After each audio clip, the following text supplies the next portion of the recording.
গোসলের প্রস্তুতি চলছে। আমার সব কবুতরগুলো গোসল করবে। গোসল করার সময় হয়ে গেছে, তাই সবাই পানি খাওয়ার জায়গাতে এসে একে একে জড়ো হবে সব এখন।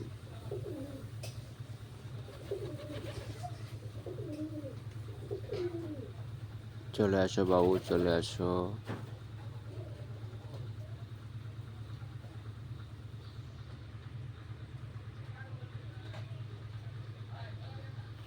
এখন সে তার শরীর পরিষ্কার করে নিচ্ছে। শরীর পরিষ্কার করার পরে সে কিন্তু ঠিকই গোসলে নামবে। আরও সবাই আশেপাশে বসে আছে। এই যে দেখুন একটা, এই যে সে পানির কাছে চলে এসেছে।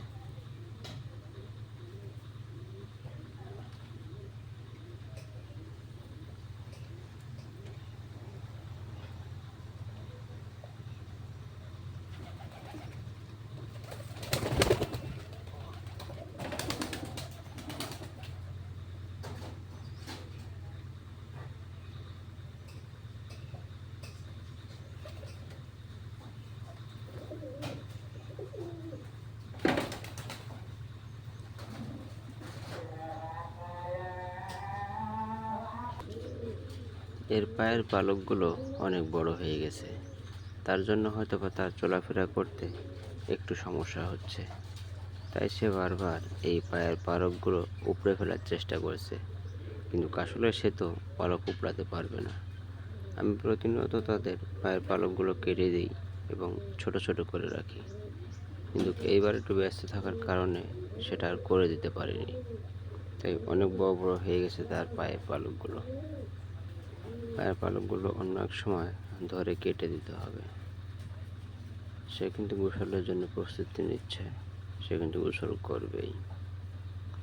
দেখতে থাকুন ভিডিওটা।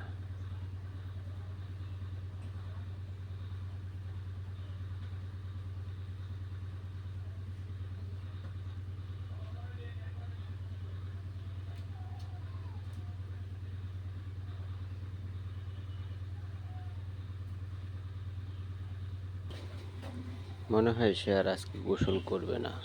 উপরে উড়ে উঠেছে, উড়ে উঠে এসে উপরে এসে বসে আছে।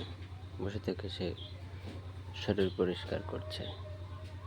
দেখতে পাচ্ছেন সবাই কিন্তু তার নিজের শরীর পরিষ্কার করা নিয়ে ব্যস্ত।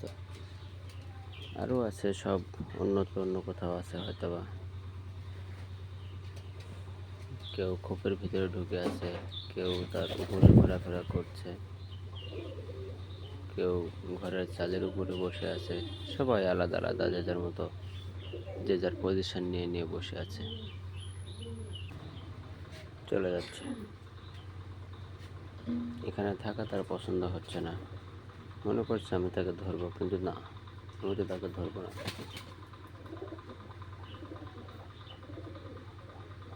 বড় মাস্তান চলে গেল তার খোপে। খোপে গিয়ে তার সঙ্গিনীকে ভিতর থেকে ডেকে বের করার চেষ্টা করছে। যে আরেকজন বসে আছে এখানে, এই একজন ওখানে, ওই যে একজন উপরে, ওই যে একজন, ওই যে এই একজন, ওই যে আছে, ওই যে ঘরের চালে বসে আছে, ওই চালগুলো দিয়ে বসে আছে।